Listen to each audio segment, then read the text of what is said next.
It's the week before training camp, and the most questions that we have about the Cincinnati Bengals roster might be on the defensive line. Let's dive into it.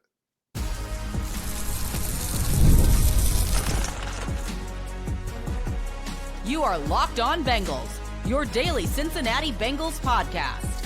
Part of the Locked On Podcast Network, your team every day.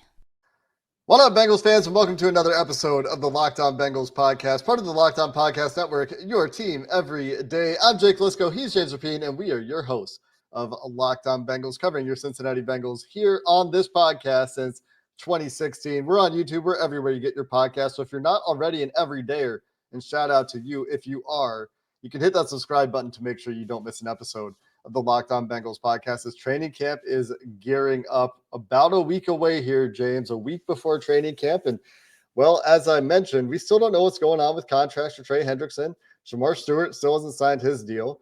And beyond contract stuff, there's still a ton of questions on the defensive line. So in our training camp preview series, we go to the defensive line in today's episodes, starting with those contracts. Thanks to everybody out there that makes Locked On Bengals their first listen as well. And today's episode is brought to you by Gametime, where you can download the app, create an account, and save $20 on tickets with promo code Locked On NFL. James, let's start with Trey Hendrickson, the biggest question in a way, but also the most known quantity, at least at the defensive end position on this defensive line for the Cincinnati Bengals. And one of the biggest dominoes that hopefully needs to fall in the near future to get a better idea of what's going to happen with this unit. It's the biggest question of camp. Is the NFL sack leader the third best player on the team? And that's exactly what he is. Will he be in camp? Will he not? Will they get something done? Will they not? Are they going to make him try to play on this deal? He's already said he wouldn't do that. I don't think he has any intention as of now in the middle of July of doing that. But there's almost 2 months before that first game on September 7th. And so we know the Bengals can. We know Trey can. Will both sides find a way where to get Trey not only in camp, but around the team? Because I truly don't think he's going to show up without a deal. I don't think this is going to be a hold-in. I don't think he's going to be the good soldier like Jemar was last year, going to meetings and walking out to practice and all of those things. I think it's different.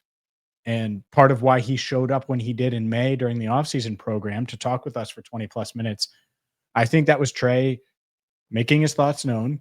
Since then, have we heard from Trey Hendrickson? We have not. You haven't seen national reports make it clear that, oh, well, Trey feels this way or anything like that. There's really been none of that. There's been speculation on whether or not they're talking, and if they're talking, and some reporting on that the sides have come together a little bit to discuss a new deal, but no real movement from my vantage point.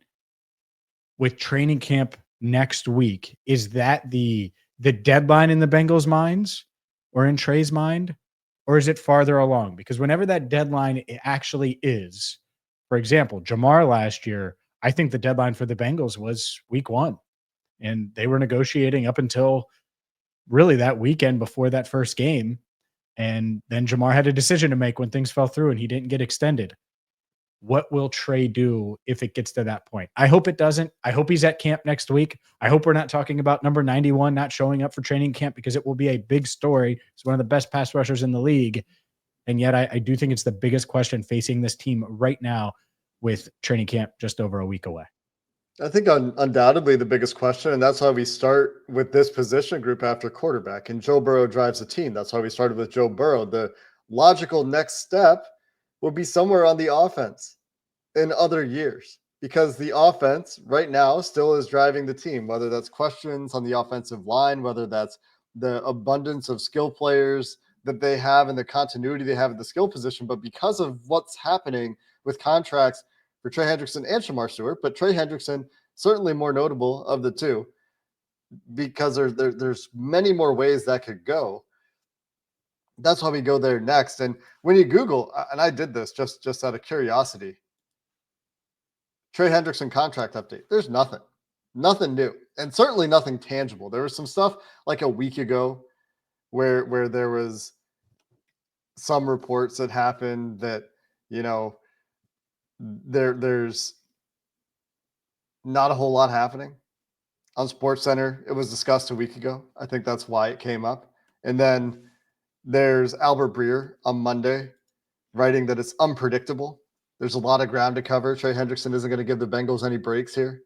That's essentially what Albert Breer wrote on Monday. So there's not a whole lot of movement there, like you said. And we heard directly from Trey in May. And I know that you've got your finger on the pulse for this as well individually, James, and have been able to share information with our Locked On Bengals insiders. But there's been no movement. So the question really is, will there be movement before training camp, or will we be talking about a distraction for the first few weeks of training camp, few days of training camp, all of training camp? We'd love for this to not be a distraction that we have to talk about. And that goes for Shemar Stewart as well. But where Trey Hendrickson doesn't have the same need for reps that Shemar Stewart has in terms of his participation in training camp, he does have the importance of being ready for that week 1 game.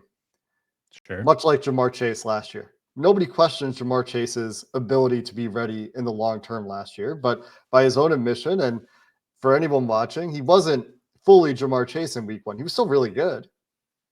But would his presence during training camp have made a difference for that week 1 game? Impossible to say. Don't want to be asking those same questions of Trey Hendrickson in a game against a Browns team that's going to have a serious question at quarterback, no matter who's playing quarterback in that week 1 game. Well, these guys aren't robots. And I think that's it. I think Ja'Marr physically was ready to go. I don't think he physically needed a bunch of reps, but mentally, it's really tough to be like, okay, well, we're in the trenches when it comes to this negotiation, and it didn't get done. And now I'm going to go out there and put my body on the line. And that's a huge factor. And I would be surprised and borderline stunned if Trey showed up for camp and reported on time without a contract or without significant progress that would lead him to believe that coming to camp is going to facilitate a new deal. And so if that doesn't happen, when do we see Trey, to your point? And you want to get him in. There's going to be all this talk about a fast start, Jake. A ton of talk about the fast start and how they need to start fast and all those. No doubt. We're going to talk about it a ton.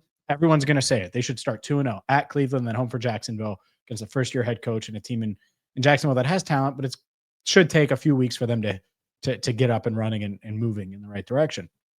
Well, if you have Trey, the odds of that happening are much, much higher if Trey is mentally ready and physically ready. And there is a point, and I don't know when that is, but when you're going to lose the chance to keep him mentally ready to go or give him time to be mentally ready to go for that September 7th game. I'm not saying it's this week or next week or any time in August for that matter, but maybe it is. Maybe it's that last week of August, but there is a point, and I think every player is different. And we saw it with Ja'Marr last year. That's kind of the blueprint. This is a guy in Trey, despite his age, 30, everyone talks about he's going to be 31 later this year. Fine. From a sack production standpoint, is in his prime right now. And there's no reason to believe he can't go out there and play at a really high level again. The Bengals need him. If they want to be true contenders, they need him on the field to do that and to be the Trey that we saw last year and the year before and during the Super Bowl run, because he was huge that season. And it's going to be interesting to see if the Bengals blink a little bit or if they continue to hold the position that they've held, because obviously they're not close on a deal. We've been getting questions like, are the Bengals really going to roll over all that cap space? And the answer has been, well, they'll probably spend some of it on Trey. Oh, but I mean, that's where we are with it at this point. We'll wrap up the conversation on Trey Hendrickson and get into some of the rest of the questions on this defensive line, including, is Shemar Stewart going to get that deal done? You're going to have to deal with that drama as well. We're going to have to deal with drama. Coming up next. Today's show is brought to you by Gametime. We've all been there, logging on early and waiting forever for concert tickets to go on sale just to lose your spot. on a show or to go to a show that you've been dying to see. We've been there. We've done that. You don't want to do that. And that's where Gametime comes in. Gametime is going to take all the stress about searching for tickets to your favorite live events. Maybe it is a summer concert. Maybe you're thinking of going to see the Reds at Great American Ballpark after the All-Star break wraps up. Maybe you're thinking about that week 1 game in Cleveland or the home opener week 2 against the Jaguars. Whatever you're thinking of, Gametime is going to have you covered. They give you panoramic views directly from your seat, so you know exactly what the tickets are going to be like. And they're all in pricing, shows you the exact amount you're going to pay without any hidden fees. It's all there for you. I've used Gametime to go to NBA games. I've had family use Gametime to go to Bengals games. You can use Gametime right now and get $20 off by downloading the Gametime app, creating an account, and using code LOCKEDONNFL for $20 off your first purchase. Terms apply. Again, create an account and redeem code LOCKEDONNFL, Locked On NFL for $20 off.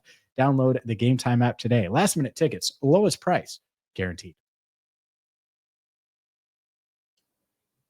Some closing thoughts on the Trey Hendrickson situation from me. First off, neglected to mention, comes in at 6th in the ESPN survey of executives and such around the NFL in the edge rusher rankings, behind Nick Bosa, Max Crosby, Micah Parsons, TJ Watt, Myles Garrett. Notably, ahead of Aiden Hutchinson, Will Anderson, Danielle Hunter, Jared Verse comes in at 10th.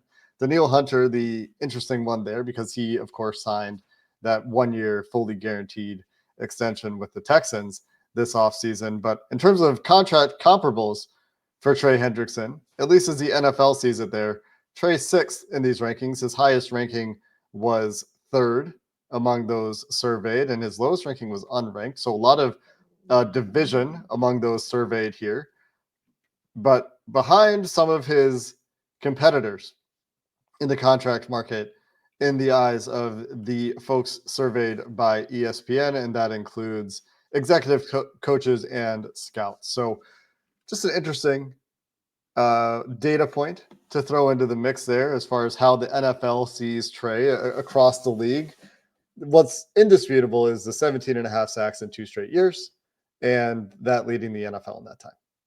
And his massively outsized portion of the Bengals pass rush productivity, 49% of the Bengals sacks in the last year from Trey Hendrickson. He was the only guy. He was the only guy that was going to consistently matter in that defensive or offensive coordinators and offensive players we're going to have to think about. And that's where it's at. Is anytime you thought about the Bengals defense, it was, all right, well, we got to stop 91. And then after that, there was no one else to talk about. It wasn't 55. It wasn't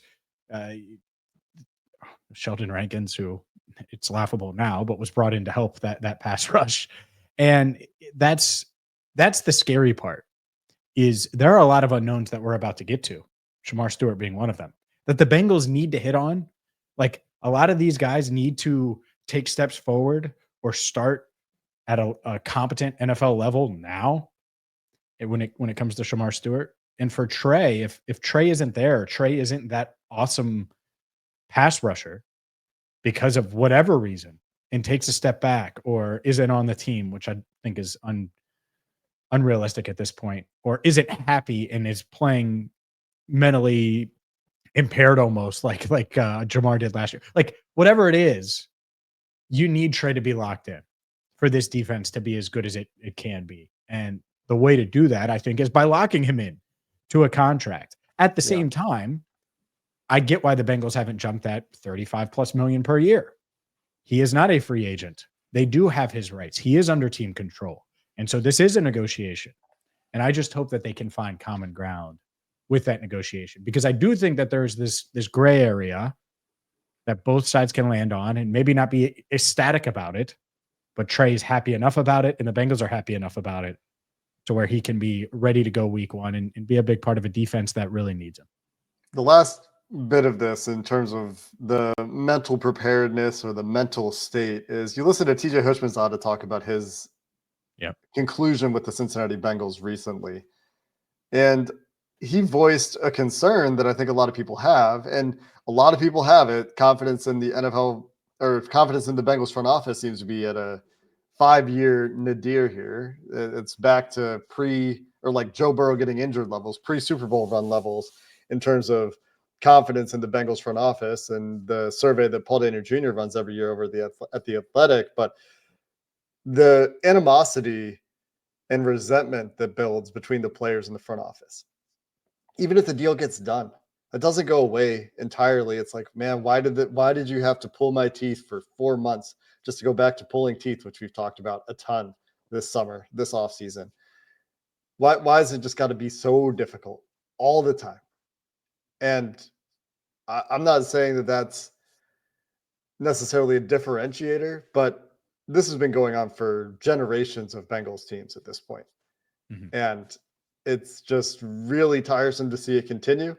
There's no reason to believe it's going to change at this point, but it's shooting yourself in the foot, at least to some degree, to continue to conduct negotiations this way, where you're generating this resentment between your best players and players that have been with you, have been part of important teams, have been important parts of those teams. I don't see the upside the way the Bengals do to that approach, but again, there's no reason they've given us to think that it's going to change anytime soon. And I think a lot of people would say that about the Shemar Stewart situation. And much like Trey, I see both sides of it. Shemar sees the precedent that the Bengals have set over the past few years and isn't jumping or loving the idea of breaking that precedent and being the first person to set it. Hey, I'll agree to this thing where you could take away my guaranteed money. It doesn't void the contract or anything like that. But if he was suspended for a certain amount of games or anything like that, like I get Shamar's side. I also get the Bengals, who should have done this a while ago. I think that's the element of it. They don't do guaranteed money a ton. And so part of why they haven't needed this is because of that. And when you look at it, it's probably something they should have done. And now it's coming back to bite them a little bit because it hasn't been done. And Shamar's camp clearly isn't happy. They're very loud about not being happy. And the big question for me, Jake, we talked about Trey showing up or not. Does Shemar Stewart show up for training camp? He was at all of the off-season stuff outside of that last day of minicamp, but does he show up? That's a big question. If there's no contract in place, I really do wonder if he reports for training camp. And there hasn't been progress. Last we heard, there were discussions again at some point, apparently, but the discussions did not lead to either side yielding any ground, judging from reports available to us. And Shemar Stewart's presence for training camp immediately is probably significantly more important than Trey Hendrickson being there. Ideally, both are there. And Trey Hendrickson is teaching Shemar Stewart some of the moves that have been successful for him, because from a athletic skill set perspective and a size perspective and a strength perspective, the way Trey wins as a pass rusher is something that Shemar Stewart could pick up on and start to employ in his own game and add to his toolkit or add to his approach to the game to adopt Trey's mentality and approach as a pass rusher in certain situations. There's some overlap there where if you could impart Trey's experience onto Shemar Stewart, you could have suddenly a really, really good and promising young player. This is the guy that the Bengals obviously just use a premium pick on. They need him to be good, and ideally they need him to be good sooner than later, especially with the flux and questions along the rest of this defensive line. But without that answer, man, is it important to get him there for as many reps as possible, but not under contract. And with the way this dispute has gone so far, including him departing on that final day of minicamp, your guess is as good as mine, James, as to whether we should expect to see Shemar Stewart on day one of training camp. Yeah, it's that to me is huge. It's huge because the mental side of things matters a ton for rookies. And I don't mean mental like where's your head at? I mean like on the field knowing, all right, this is what I need to do so he can play fast, so he can be that athlete that the Bengals loved coming out of the draft. So he can be this monster, and that's what they're hoping he ends up becoming on the opposite side of Trey Hendrickson. And the only way to get there is to make sure you know where to be. That's like step one. And so not only if he's not at camp, is he missing all of the on-field stuff, but the meetings, it's going to be different than it was in OTAs. Like it's a much, I think it's more important. It's obviously more intense. And so I think it would be for both sides to find a way to get it done. And if not, we're talking about a holdout for Bengals first round pick for the first time since the CBA changed in 2011. And going back, I mean, it's going to give Andre Smith and Achilles Smith vibes. And I'm not sure many remember the Achilles Smith holdout or some of these other holdouts that happened when they missed significant chunks of camp. But that's not something you want in 2025. And that's a reality that could happen. We'll see if it does. Plenty more to discuss when it comes to this Bengals defensive line, including probably one or two more things on their first round pick. We'll do that coming up next.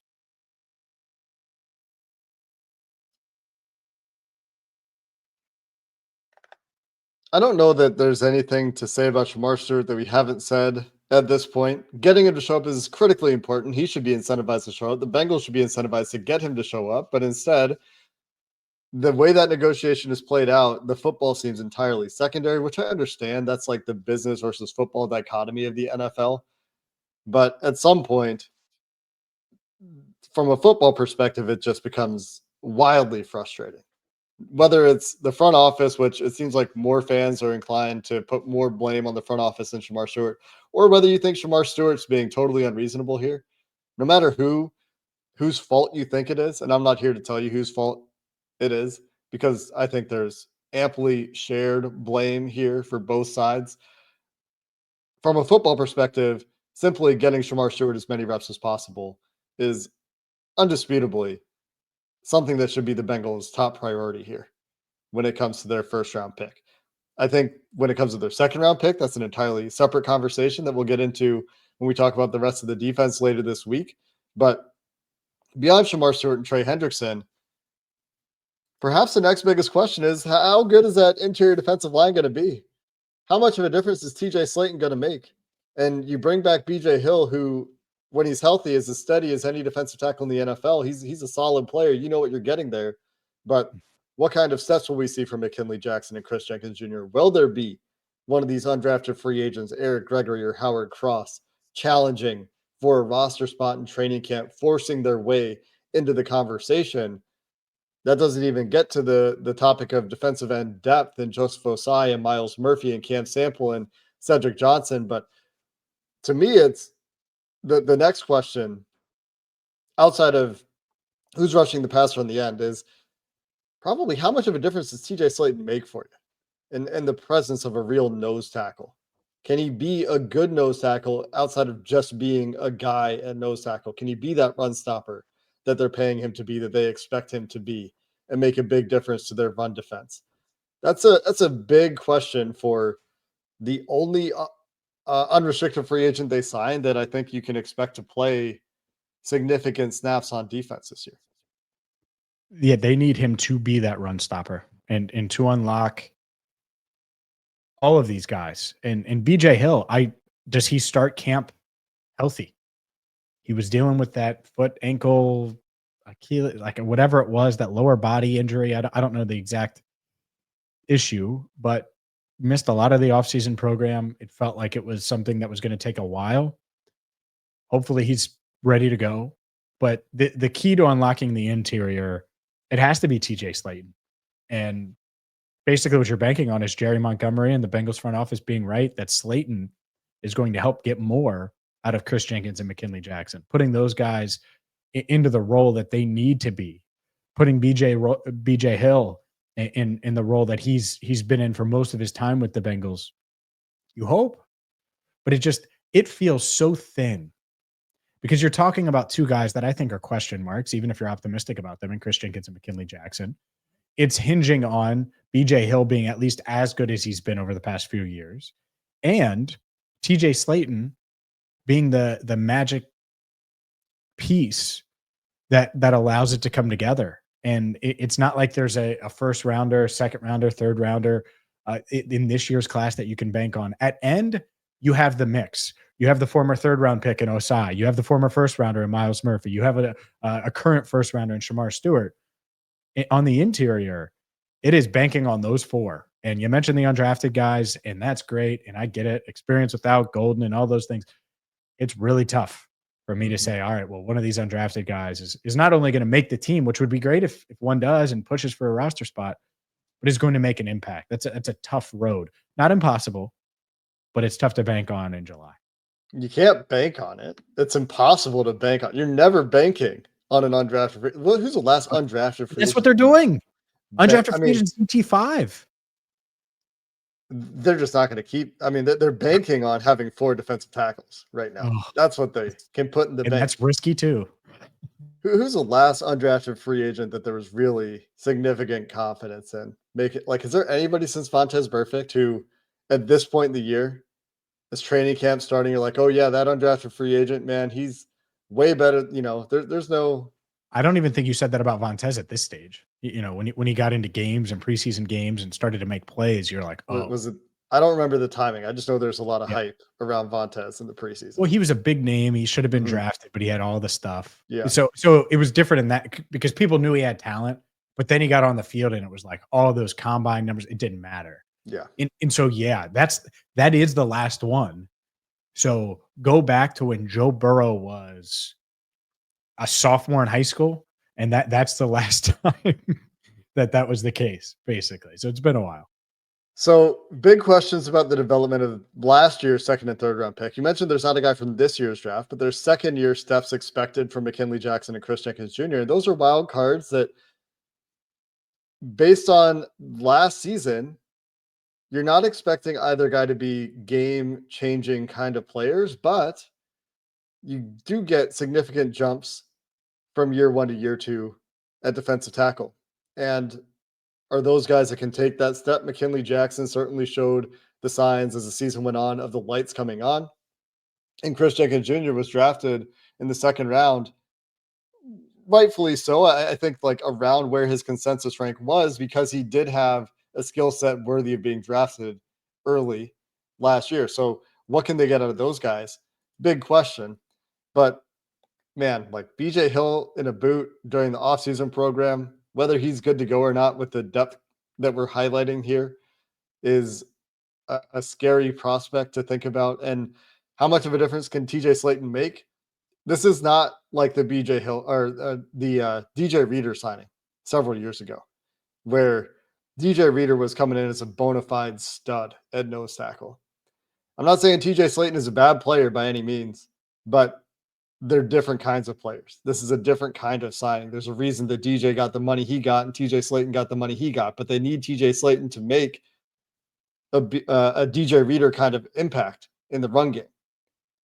And I don't know if that's fair to expect of Slayton, just because I think DJ Reader was a special player to be able to do that.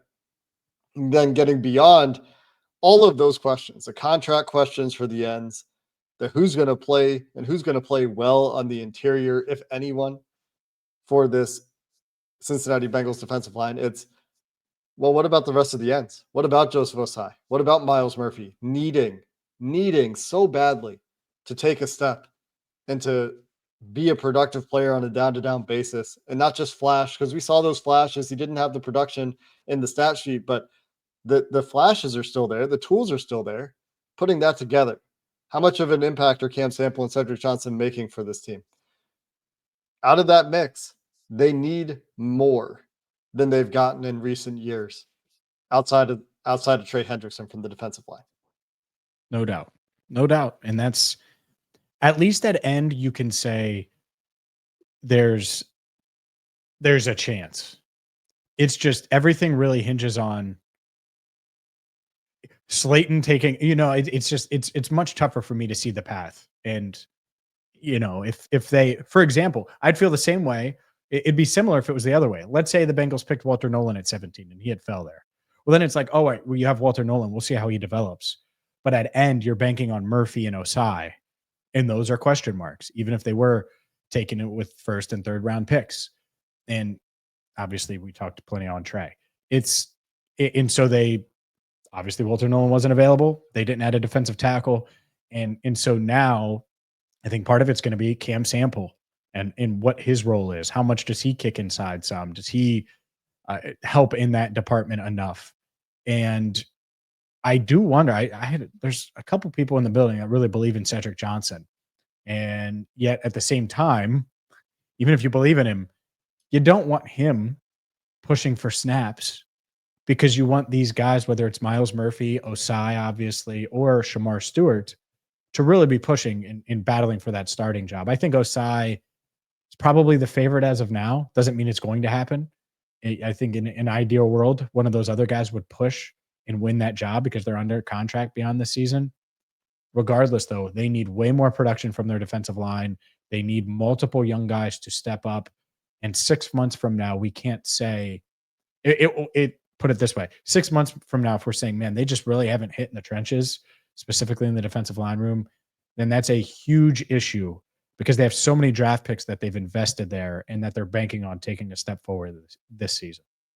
And at that point, it's a reflection on the front office to some degree, right? Because you've got the separate coaching staff in there now. You've shaken up your coaching staff to bring in a group of coaches that you think are going to be able to get more out of your investment. And if you can't get anything out of your investment with multiple coaching staffs, at some point, that goes back to the front office. And I think a lot of fans are already there. But when you're talking about keeping 6 defensive ends, you're going to need some versatility from those guys, and that assumes that Shemar Stewart and Trey Hendrickson are part of the team, of course. But you're talking about keeping potentially 6 defensive ends, if Cedric Johnson is number 6, and 4 defensive tackles, which means you're going to need guys that are able to kick inside on passing downs in particular. You talked about Cam Sample in that role. Joseph Ossai potentially could get some run in that as well. But what a lot of pressure on this group to just be better. The Bengals have not been great in this department. Really, during the Joe Burrow era, they've had times where they were able to get more pressures and unable to finish those pressures with sacks, but pressures are still disruptions and can still lead to wasted plays for offenses, and they're not there right now. Even if Trey is, again, 49% of your sacks, he was the only player in the NFL, according to that ESPN ranking article, that eclipsed 30% of the team's pressure. So if they can get that to be more spread out and have someone contributing in addition to Trey Hendrickson in the pressure department, that makes a big difference for your defense as well. And there are just so many questions here. Going to be one of the areas that we're watching closely throughout training camp in the preseason, and just a critical area of development for this team heading into 2025's training camp. No doubt.